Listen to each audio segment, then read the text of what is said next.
যেই বোনেরা বেপর্দা, ওই বেহায়া বেপর্দা নারীকে জিজ্ঞাসা করেন, এই অসভ্য বেহায়া নারী, আর কতবার বললে তুই পর্দা করতি বোন, বল বলে। আহ, কিভাবে সম্ভব? আমি জিন্দিগিতে বহুত চিন্তা করে দেখছি, আমি বহুত ভাবছি, বিশ্বাস করেন। একটা মুসলমানের বাচ্চা মুসলমানের ঘরে জন্ম নিয়া, মুসলমান পরিচয় দিয়া, খোদার 365 দিনে এক বছর কোনো দিন ফজরের নামাজ একদিনও পড়ল না, মুসলমানের বাচ্চা এত বড় জানোয়ার কেমনে হইল? আমি এই কথাটা রীতিমতো আমার মন চাই যে ডক্টরেট করি, যেটা বুঝতে, যেটা পিএইচডি করা দরকার, যে কিভাবে সম্ভব মানুষের বাচ্চা কেমনে এত বড় হাইওয়ান হয়। আরে কোন কি ওমিয়া, এটা কিটা আসল? আমি কোনোভাবে কোনো ক্যালকুলেশন দিয়ে এটা মিলাইতারি না।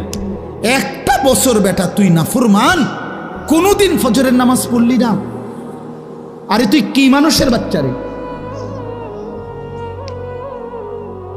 এটা কিভাবে সম্ভব ভাইয়া? ওই কোন মার ঘরে জন্ম নিল? আহা, তার মা কোথায়, তার বাবা কোথায়?